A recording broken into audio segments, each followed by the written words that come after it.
오늘 저는 우리가 읽었던 로맨스 챕터 11 13절로 24절의 말씀을 가지고 우리 오늘 제목이 무엇이죠?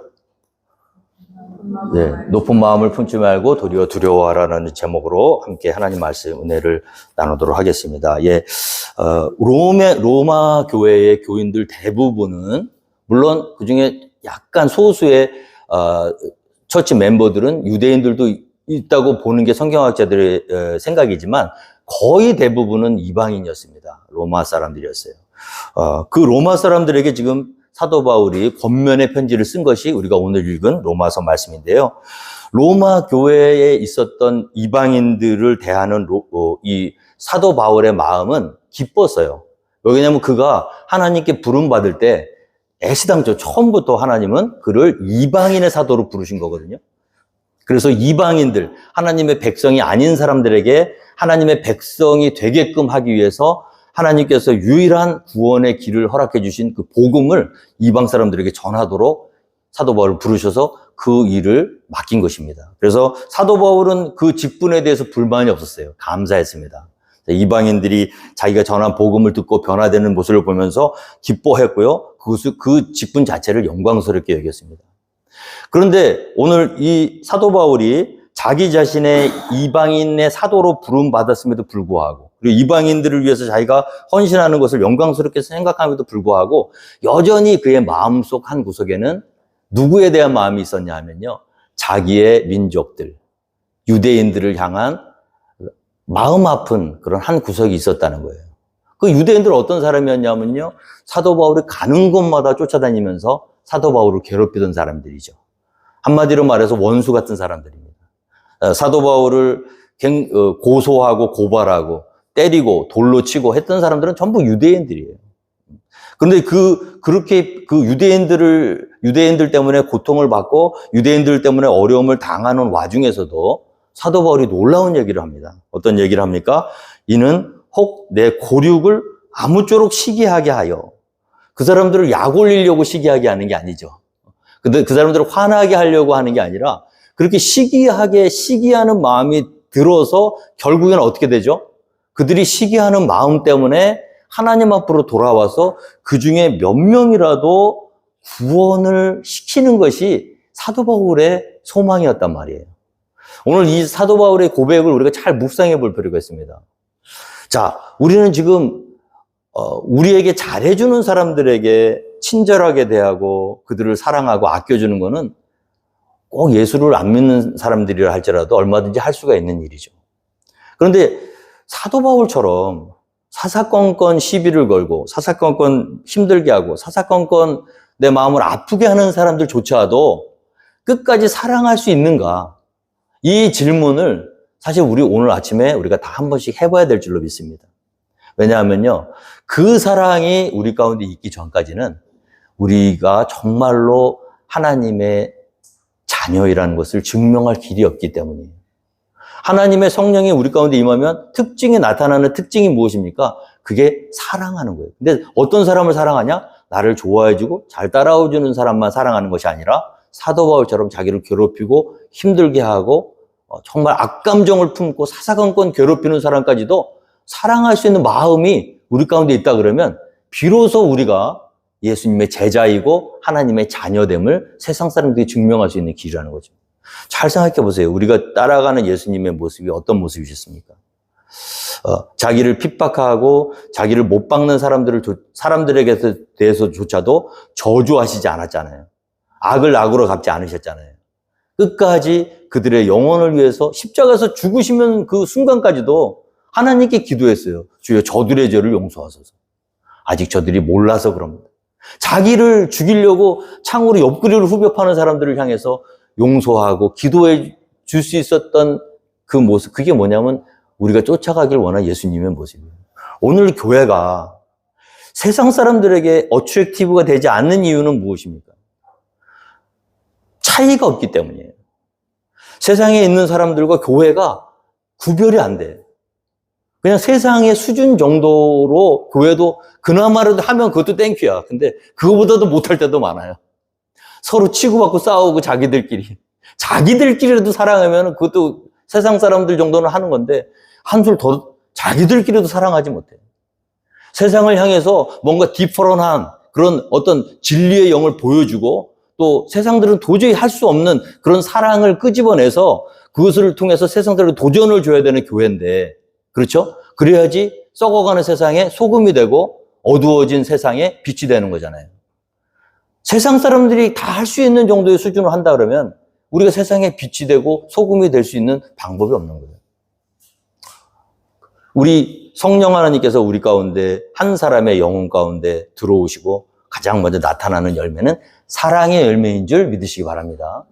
그래서 여러분, 우리가 어떻게 하나님의 진정한 자녀이냐, 그리스도의 제자냐 알아볼 수 있는 것은 다른 사람을 사랑하고 있는 모습을 보면 알아요. 특별히 자기를 힘들게 하는 사람들. 저는 목회를 하면서 왜 힘든 분이 없겠어요. 힘든 분 있는데 참 감사한 게 사실 그분들이 밉지 않다 그러면 거짓말이겠지만 아플 때도 있어요. 근데 하나님께서 우리 성령께서 저한테 그 마음을 주셨어요. 긍휼히 여기는 마음, 측은히 여기는 마음, 사랑하는 마음. 그래서 보고 싶어요. 그게 하나님 주신 정말 너무 감사한 거예요. 이렇게 안 보면 보고 싶고 그 사람이 어떤 리액션을 했든지 그 상관이 없어요. 나에게 어떻게 그게 중요한 게 아니라 보고 싶고 함께 있으면 좋고 할렐루야. 그분이 없으면 더 편해. 근데 마음이 불편한 거예요. 그래도 있는 게 나아. 할렐루야. 함께 있었으면 좋겠어. 함께 예배드리고 함께 다 부족하잖아요. 서로 부족하잖아요. 그죠? 부족한 대로 함께 예배드리고 하나님 부르실 때까지 한 공동체에서 섬겼으면 좋겠어. 안 보이면 아픈 거예요. 보이지 않으면 괴로운 거예요. 왜? 우리 가운데 내가 좋은 사람이라서 그게 아니에요. 성령 하나님 우리 가운데 계시잖아요. 그렇게 되는 거예요. 그래야 세상 사람들이 저 사람들은 정말 그리스도의 제자구나. 무엇으로 증명할 거냐. 새 계명을 너희에게 주노니 너희가 서로 사랑하라. 내가 너희를 사랑한 것 같이 너희도 서로 사랑하라. 그리하면 이로써 모든 사람들이 너희가 내 제자인 줄 알리라. 할렐루야. 우리가 우리를 좋아하는 사람들만 사랑하면 사람들이, 세상 사람들이 우리가 예수의 제자인지 몰라요. 근데 세상 사람들이 보기 이상한 거야. 어떻게 저런 사람들을 사랑할 수 있지? 자기를 핍박하고 자기를 공격하고 자기를 죽이려고 했던 그 유대인들을 향해서 어떻게 이렇게 사도 바울이 이 고통을 당하면서도 자기 마음에 소원이 하나 있다는 거야. 자기 마음에 정말 말할 수 없는 아픔이 있다는 거예요. 그 내 동족을 향한, 자기를 괴롭히는 사람들을 향한, 그들도 구원받았으면 좋겠다는 거예요. 몇 명이라도. 그중에 몇 명이라도 구원받고 주님 앞에 왔으면 좋겠다는 거예요. 이거 이렇게 쉬운 문제가 아닙니다, 여러분. 우리가 과연 그 사랑이 있는지, 만약 없다면 어떻게 될까요? 기도하셔야죠. 세상 거 없어질 거, 물질적인 것, 세상 거 썩어질 거 달라고 기도하는 게 아니라 그 사랑 달라고 기도해야 될 줄로 믿습니다. 그래서 함께 아파하셔야 돼요. 눈물을 흘리셔야 돼요. 연약한 자들, 넘어지는 자들을 향해서 그거 봐라, 잘 됐다. 저거 당연한 거야. 그게 아니라 정죄하고 판단하는 것이 아니라 그 넘어지고 쓰러지는 사람들을 향해서 내 원수라고 할지라도 그들의 영혼이 하나님 앞으로 돌아왔으면 좋겠다는 그런 하나님의 마음을 달라고 기도해야 될 줄로 믿습니다. 할렐루야. 그래야지 예수 믿는 보람이 있는 거예요. 그 마음이 있잖아요. 자기를 괴롭히는 사람을 향해서 막 같이 저주하는 게 아니라 그 사람을 품고 사랑할 수 있는 내 마음이 있다는 걸 확인하는 순간 정말 감사하게, 정말 감사하고. 그리고 어떻게 됩니까? 그 사랑 때문에 사람들이 변화되는 거예요. 저는 그걸 경험했습니다. 제가 전도사 시절에 미운 것까지는 아닌데 굉장히 힘들게 하던 분이 있으셨거든요, 교회에. 그래서 제가 그때 한창 은혜 받았던 때라 이건 아닌 것 같은 거야. 아무리 성경을 뒤져봐도 다 사랑하라는 얘기밖에 없는데 사람을 사랑하지 않고 사람의 영혼을 품지 못하는 그 사람이 공부를 아무리 잘하고 준비를 많이 해서 목사가 되면 뭐 하겠어요? 아무 의미가 없는 거거든요. 그래서 내가 그게 딱 내 마음을 딱 찌르는 순간 이건 내가 지금 여기서 신학 공부를 하고 미국 가서 뭐 공부를 해서 그래서 목사가 되는 게 중요한 게 아니구나. 사랑 없는 목사가 되느니 아예 안 가는 게 나아, 그 길을. 그거는 해서는 안 되는 일이에요. 예수님의 사랑, 하나님의 사랑이 없이 목회를 한다. 그러면 그게 장사꾼이잖아요. 사꾼이잖아요. 그래서 기도했어요. 간절히 기도했어요. 하나님, 도저히 내 마음으로는 저 사람이 받아들여지지 않는데 어떻게 하겠습니까? 이 길을 걸어가야 되는데.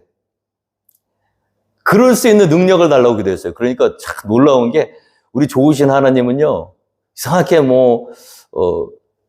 좋은 대학 들어가게 해달라, 주식 오르게 해달라, 이런 기도는 안 들어주시는데, 이상하게 그런 기도는 적극적극 들어주시더라고요.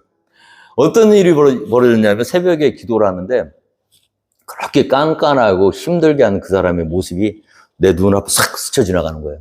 짧게, 아주 짧게. 괴로워서 그 사람 품게 해달라고 기도하는데, 아무리 해도 품어지지가 않는데, 기도했더니, 한 번 쓱 지나갔는데, 그다음부터 제가 그분을 사랑하게 됐습니다. 어떤 모습이었냐면 아주 똑똑한 분이었고 아주 인텔리한 분이고 그런 분이었거든요. 찔러도 피도 한 방 안 들어오고. 근데 전쟁 고아가 돼가지고요, 다 떨어진 러닝 셔츠에다가 삐쩍 말라가지고 완전 아프가니스탄에서 보는 그 모습으로 비를 쫄딱 맞으면서 그 배고파서 굶주려서 서 있는 모습을 쑥 보여주셨어요. 한 번 딱. 근데 그 다음부터 놀라운 일이 벌어졌어요. 교회에서 그분을 보는데 그분 얼굴에 그 모습이 보이는 거예요. 아주 강한 것 같이 보이고 정말 다른 사람들 앞에 요만큼도 흠이 없이 트집 잡힐 일 없이 강한 분이라고 다 알고 있거든요. 모든 교인들이 다 싫어해요. 그래서 말은 안 하지만. 근데 그 마음속 깊숙한 곳에 그의 영혼은 지금 하나님 앞에서 이렇게 버려진 고아와 같이 두려움에 떨고 정말 괴로워하고 절망 가운데 신음하는 모습이 있다는 거를 저한테만 보여주신 거예요. 그러니까 저는 그분의 얼굴을 보면서 그렇게 정말 그렇게 강한 그 모습 가운데 있는 그 모습이 자꾸 보이니까 불쌍한 마음이 들고, 내가 그게 해서 그런 게 아니에요. 성령께서 주신 거예요. 그리고 어떻게 됩니까? 점점 제 마음이 부드러워지고 그분에 대해서 딱 멀리서 오면 피하고 막 그랬는데 말 한마디도 더 따뜻하게 나가고. 근데 그게 놀랍더라고요. 그분이 알더라고요, 그거를. 사람들은 압니다. 우리가 정말 어떤 사람을 사랑하는지, 아니면 그냥 립서비스 하는지 그 사람은 알아요. 그게 진짜 사랑이에요. 예수님의 사랑이 있잖아요. 사람들이 왜 변화되는지 아십니까? 사람들이 변화되는 이유는 하나예요. 우리가 예수님의 사랑을 품고 있기 때문이에요. 우리가 머리로 노력해서 아무리 잘해줘도 안 변해요. 근데 마음 가운데 진리의 영이 있잖아요. 그리고 치근한 마음, 궁일한 마음을 하나님 주셨잖아요. 그러면 말 몇 마디만 해도 변화돼요. 변화가 되시더라고요, 그분이. 저를 좋아하시더라고요, 나중에는. 여러분, 우리가 오늘 이 로마 교회를 향한, 이방인들 향한 사도로 부름받았지만 이 사도 바울은 자기를 괴롭히는 사람도 사랑했습니다. 그것이 사도 바울이 훌륭한 사람이라서가 아니라 그 안에 예수님의 사랑이 있었기 때문인지 믿으시기 바랍니다. 근데 이방인들이었던 이 로마 교회 사람들은 어땠어요? 그 사랑이 시들어져 버렸어요. 자, 우리가 성령 안에 있다가 성령의 어떤 능력 가운데서 벗어나기 시작하면서부터 나오는 게 뭐냐면요, 판단이에요. 교만한 마음, 다른 사람들을 정죄하고 판단하고. 그거는 성령의 열매가 아닙니다. 근데 로마 교회 교인들의 모습 가운데서 그 모습이 보이더란 얘기예요. 그 얘기를 들리는 얘기는 그런 모습들의 상황을 보면은 이렇게 은혜 받고 내가 사랑으로 원래 하나님의 백성이 아니었는데 하나님의 은혜로 접붙이심을 받은 거잖아요. 그죠? 우리는 원 돌 감람나무에 있는 사람들이었잖아요. 그런데 참 감람나무 대신 하나님의 약속이 있는, 구원을 받을 수 있는 길은 하나님의 약속에 의해서 근거되는 거예요. 하나님은 약속하셨어요. 어떤 약속을 하셨습니까? 아브라함의 자손을 통해서. 할렐루야. 내가 모든 백성들을 구원하게 되리라. 그러니까 아브라함에게 하나님이 약속하신 거예요. 이스라엘 사람들에게 약속하신 거예요. 유대인들에게 약속하신 거예요. 이건 하나님의 방법이에요. 어쩔 수 없어요. 그들이 옳든 그르든 그게 중요한 게 아니라 하나님이 그렇게 약속하셨기 때문에 신실하신 하나님이 그렇게 말씀하셨고 구원의 계획을 하셨기 때문에 이스라엘을 통해서 우리 모든 인류가 구원을 받을 수 있는 근거가 되는 거예요. 아무리 열심히 노력하고 아무리 신앙생활을 열심히 한다고 해도 돌 감람나무에서는 생명을 얻을 수가 없어요. 우리가 생명을 얻을 수 있는 유일한 방법은 뭐냐면 감람나무, 참 감람나무의 가지에 접붙이심을 받는 방법밖에 없다는 거예요.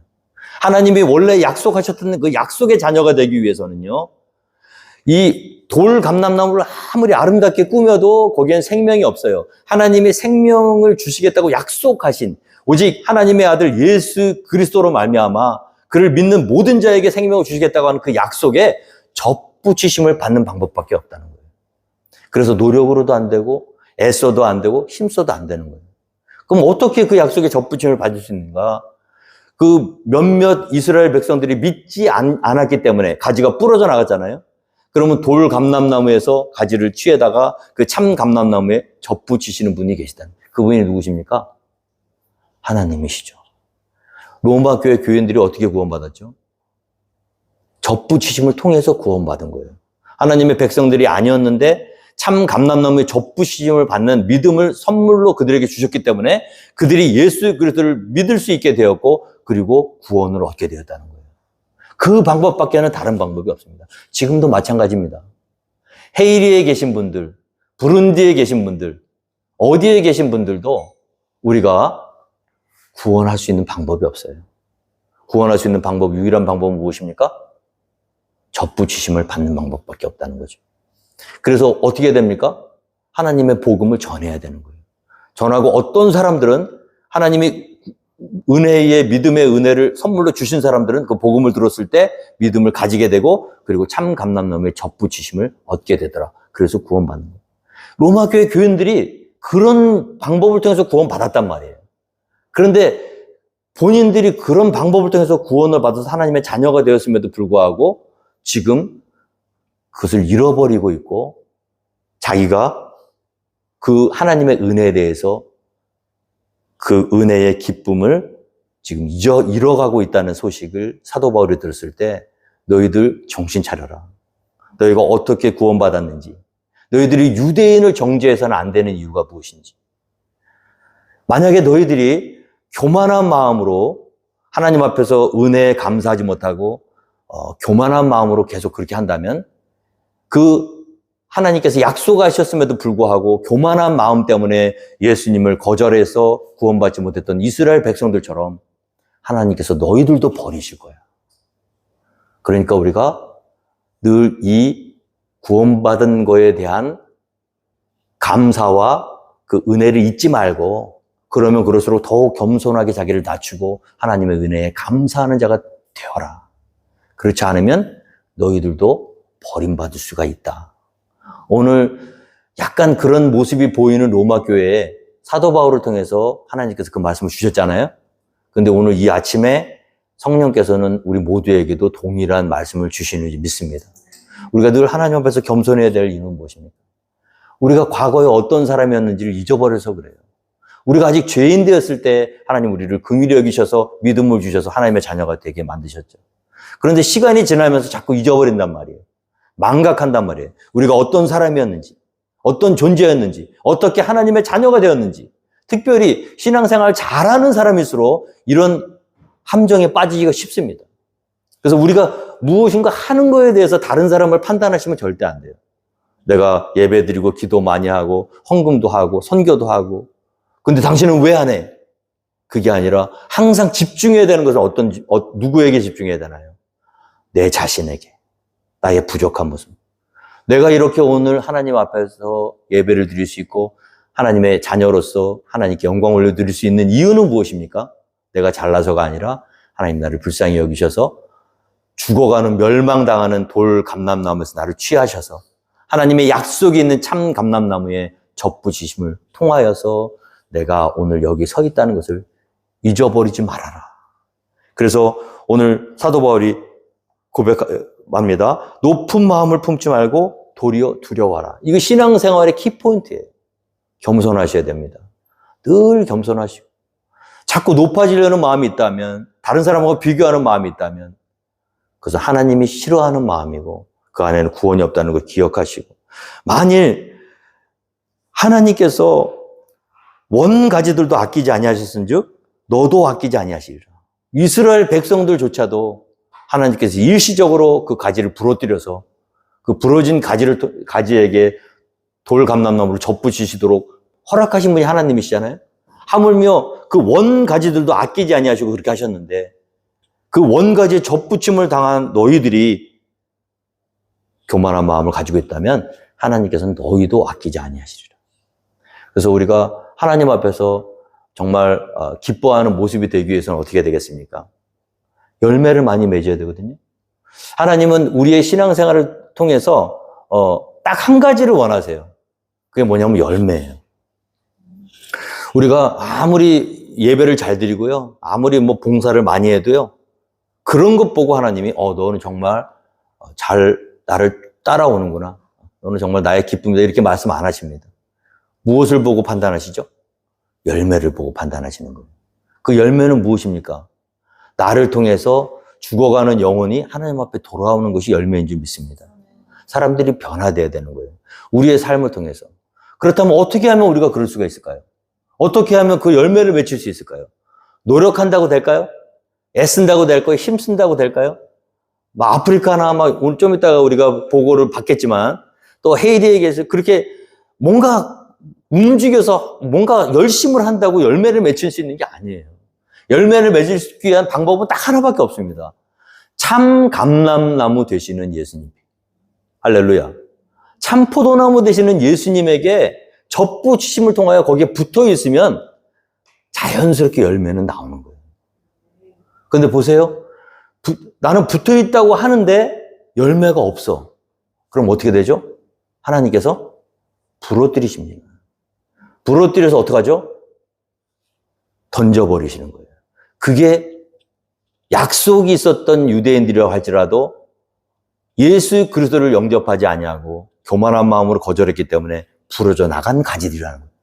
그리고 나서 그 부러져 나간 가지 고기에다가 하나님의 백성이 아니었고 멸망당할 수밖에 없는 돌 감람나무 때 이방인들, 로마교회 교인들, 우리들을 갖다가 하나님께서 믿음을 가질 수 있도록 하나님의 약속에 있는 참 감람나무에 접붙이심을 통해서 우리가 붙어 있게 된 거예요. 그런데 보세요. 그렇게 되었으면 그 다음에 뭐가 필요한가요? 열매가 필요한 거예요. 나는 참 감람나무에 붙어 있다고 이야기를 하는데 열매는 없어. 여전히 남을 정죄하고 교만한 마음으로 남 판단하고, 지금 로마교회 교인들이 그러고 있다는 거예요, 지금. 하나님이 그 과정을 통해서 죽을 수밖에 없는 자기들을 그 이스라엘의 참 감람나무에 그 열매 맺지 못하는 가지를 부러뜨리고 거기다가 접붙이심을 했는데 자기들도 똑같은 일을 걸어가고 있어. 하나님이 기다리시는 열매는 무엇입니까? 사랑과 용서와 희생과 봉사와 아름다운 하나님의 뜻을 이루는 건데 그 열매가 나와야 되는데 거기에 뭐가 나와요? 부러져 나간 이방인들, 유대인들을 바라보면서 정죄하고 판단하고 비교하고 저주하고, 로마교회 교인들이 그러고 있다는 거죠. 그랬을 때 사도 바울이 그래서는 안 되는 거야. 너희가 어떻게 구원을 받았는지 너희가 생각해봐. 그리고 떨어져 나간 가지라고 할지라도 그들이 돌이켜서 회개하면 하나님께서 그들 다시 참 감람나무를 붙일 수 있는 분이 하나님이셔. 왜? 하나님은 언제나 인자하시고 좋으신 분이에요.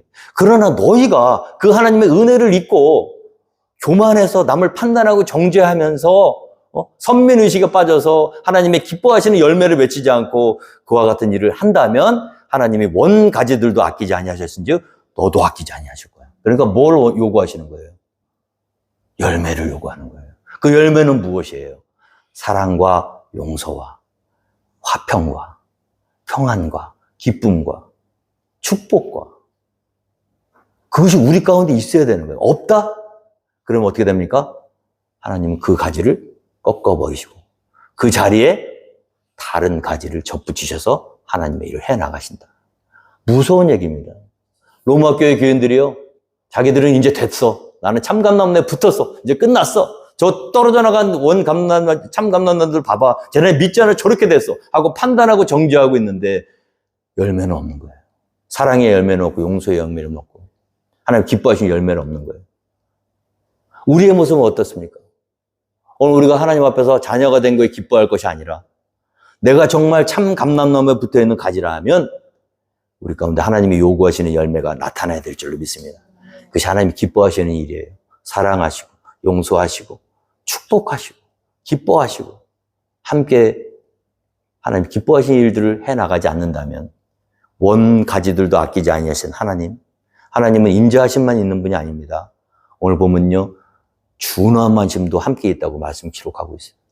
우리가 하나님의 뜻대로 열매 맺는 삶을 살지 않을 때 준엄하신 하나님의 심판이 우리에게 있다는 것, 로마 교회 교인들에게 경각심을 알려주는 이 말씀이 오늘 이 아침에 우리 모두에게 함께 들려주신 하나님의 귀한 말씀을 받아들이시고 더욱 겸손하게 하나님 말씀에 마음의 문을 열고 특별히 하나님이 기뻐하시는 사랑의 열매를 많이 맺게 되는 저와 여러분이 되기를 주님으로 축원드리겠습니다. 이 시간에 우리 박정욱